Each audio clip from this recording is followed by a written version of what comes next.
Ladies and gentlemen, the secret word is picture. Picture. Really? You bet your life.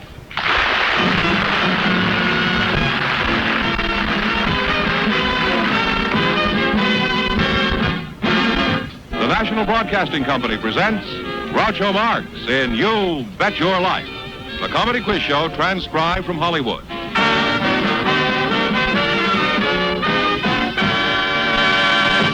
Here he is, the one, the only...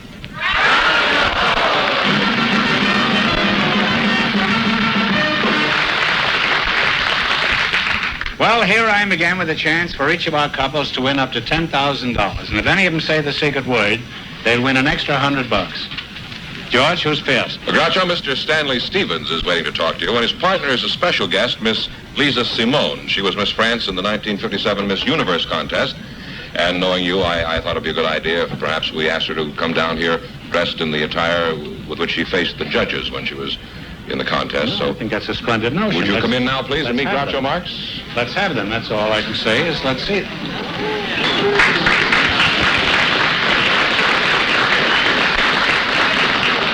All I can say is Vive la France! Well, welcome to You Bet Your Life. Say the secret word and you'll divide an extra $100. It's a common word, something you'll find around the house. Stanley, you don't mind if I converse with La Belle France for about 3 hours, I don't blame you at all. Why don't you lie down someplace and take a nap? Where are you from, Lisa? Are you really a Tennessee pea picker? Oh, I am from Argenteuil in France. From Argentine?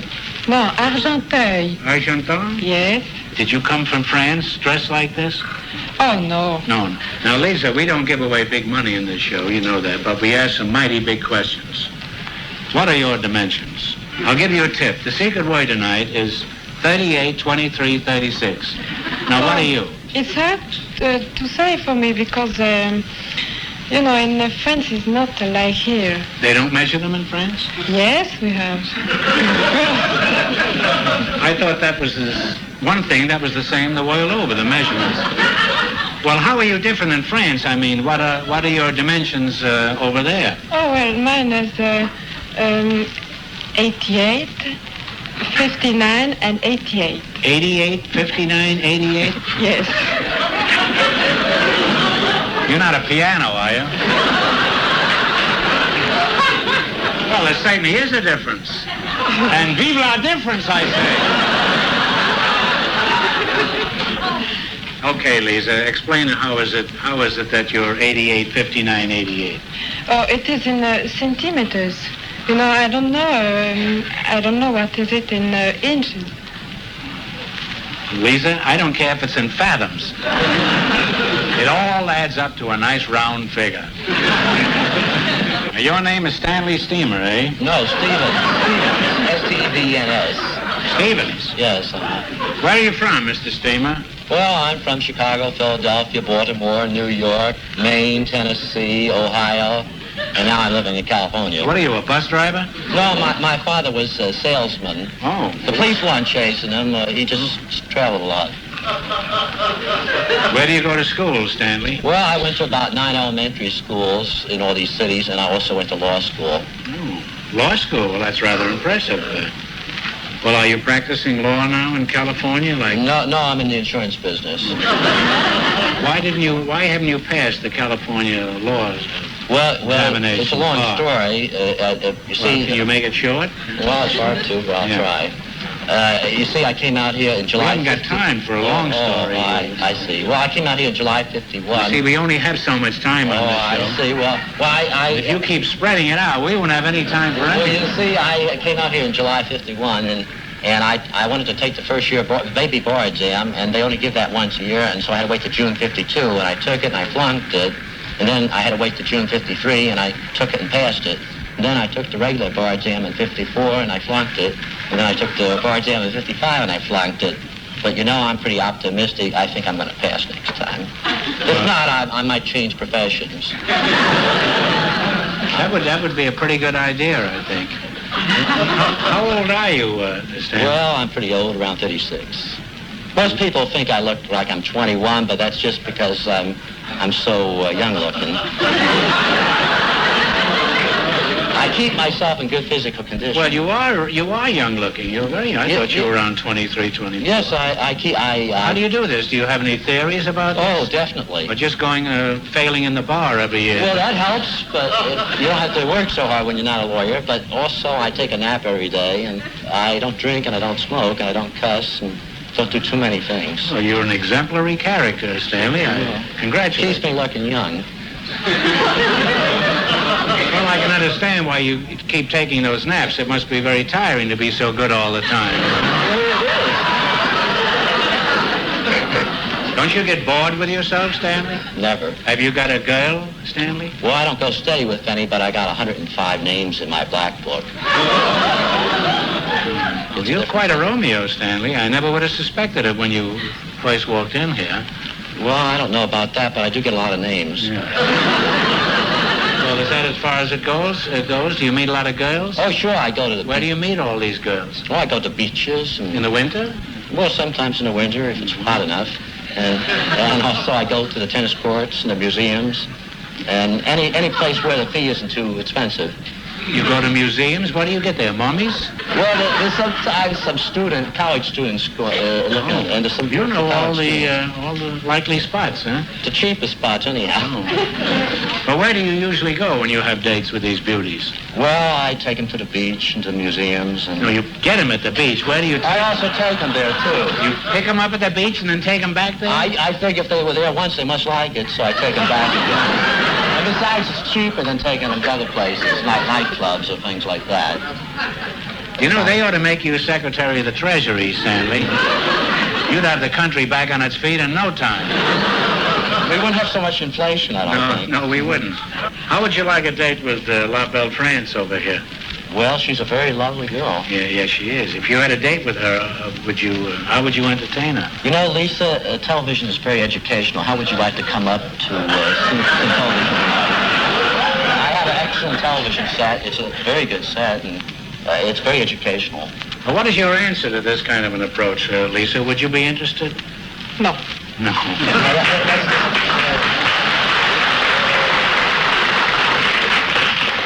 Well, that's certainly short and to the point, all right. Why not? He's an attractive young man, isn't he? Yes, sure. Well, why wouldn't you go out with him? Oh, I'm sorry, because I am engaged. Oh. Well, if you're engaged, we certainly can't cook up much of a romance with Stanley here. But do me a favor, will you, Lisa? Yes. Will you ask him to your wedding? Do that just for me? Oh, yes, but Mr. Stevens does not know me, and maybe he wouldn't want to come to my wedding.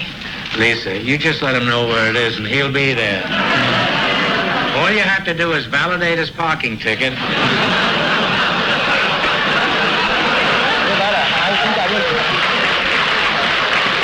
might go if that happens.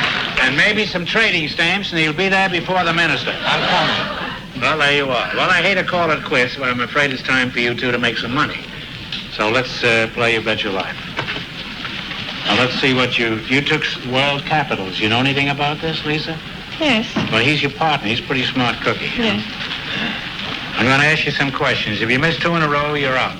If you get 4 in a row right, you win $1,000. World Capitals. What is the capital of Argentina? Now, talk it over before you answer. Buenos Aires. Buenos Aires is right. You now have 1 right, 3 more right, and you'll have $1,000. What is the capital of Greece? Athens. Athens. You shouldn't answer before you discuss it, because she might give a different answer. You're halfway to your $1,000 now. Get the next 2 right, and you'll have it. What is the capital of Portugal? Lisbon. Lisbon is right. Get the next one right, and you'll have $1,000. What is the capital of Norway? Oslo. What? Oslo, yes. Oslo is right. And you got 4 in a row, so you win $1,000.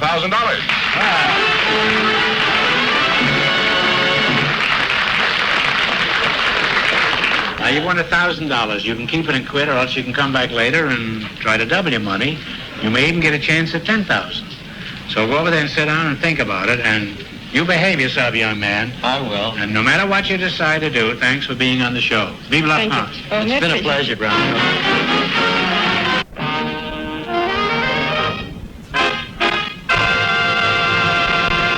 Groucho, couple of weeks ago, one of our contestants on the show was a Los Angeles cab driver. He said he was the perennial dissenter and criticizer. And he's here again tonight because he wants to discuss one of the answers he made in the quiz. And I think I'll let him tell you about it. So, Henry Piffle, would you come out here, please, and meet Groucho Marx once again? Glad to see you again, Henry. How are you, Groucho?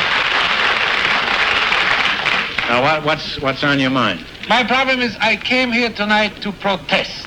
To protest? And well, I'm also we need at the same people like time. that. That's it.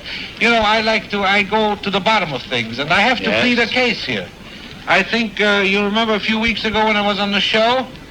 I remember. I think I got a bum deal.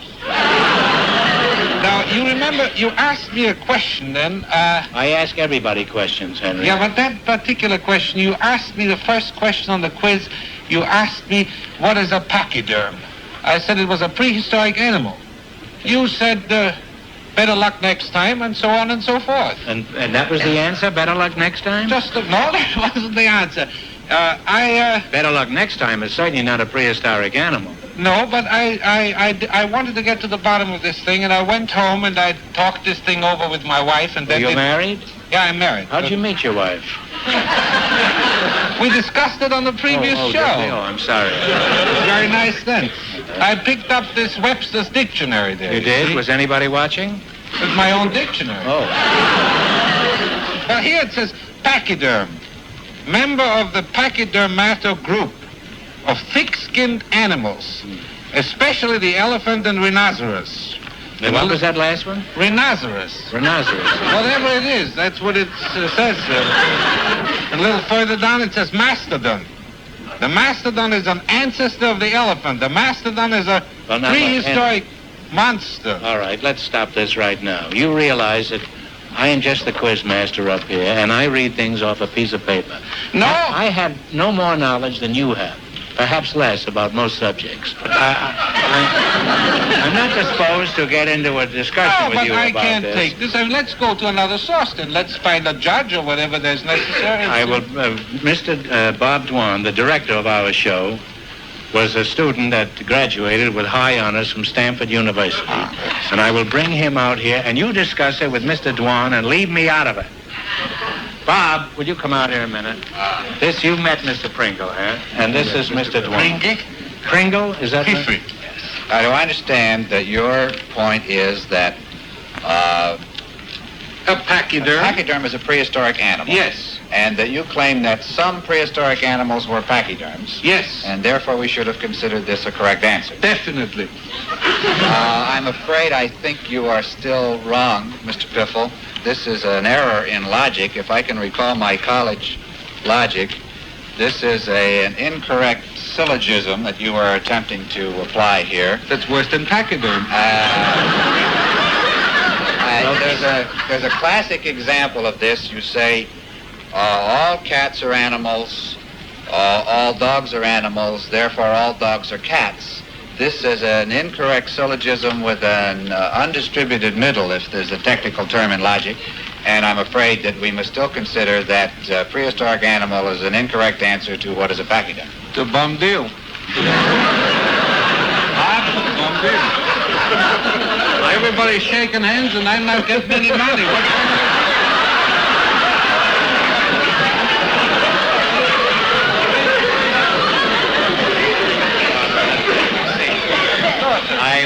Thank you. I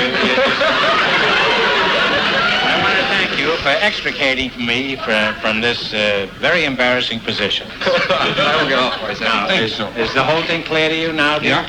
Do you have any other complaints that we could knock out? If I remember correctly, about a couple of weeks ago, there was on the show a lady cop. Yes. And a fiddler from Italy. Yes, there are many fiddlers. It was Nero. Anyway, you asked him a question. Make a great wife for somebody. I? Yes. I got a great wife. What's the largest city in Montana? And the lady cop, she said Butte. And the partner said, an Italian cello player. He said Billings. Billings. And you said, you're both wrong. Better luck next time. It's Great Falls. That's right. Not right.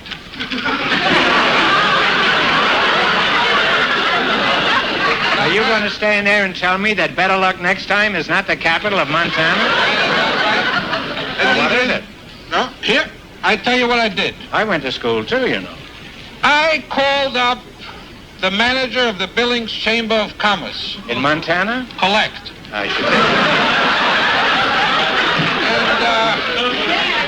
And I called him up and I asked him, I said, what is the largest city in Montana? And he said very proudly, Greater Billings. 67,252. He said, people.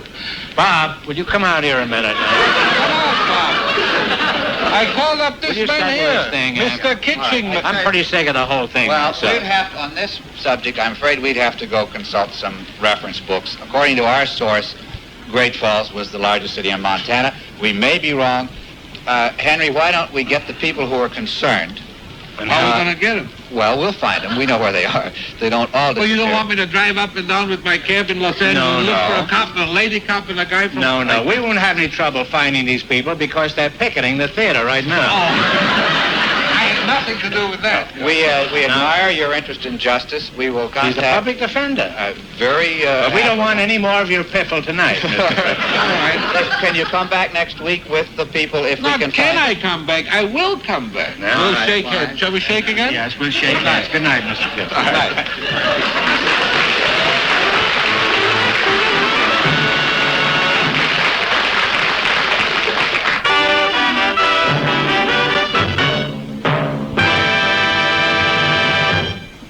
Stanley Stevens and Lisa Simone would come back, please, and right here where you were before. Well, you won $1,000 so far. If you decide to try for the 10 and you fail, you wind up with a total of 500. Now, what are you going to do? No. I think I will. You're going to quit? Well, that's your privilege, huh? Congratulations on winning the $500. Now, take a seat over there and see what happens, huh? Thank you.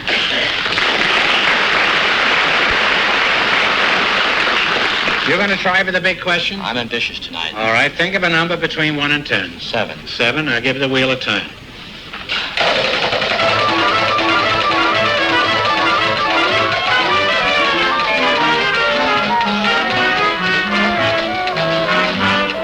Well, your number was 7, and it landed on 10, so this question is worth $1,000. Are you ready? Sure.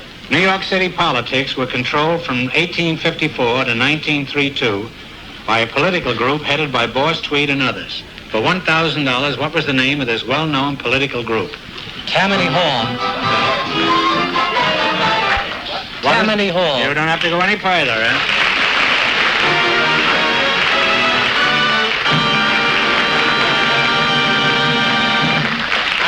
That's right. Now you've won $1,000. Now you can take Lisa out, huh? I can afford to take some movie stars out now. Yeah. What are you going to do with all that money? Well, I think I'm going to put most of it in the bank. I would. Well, I think you're a fine citizen, and congratulations. Thanks a million, Thanks for being Groucho. with us. I enjoyed it very You bet much. your life. You're a fine lad. Thank you.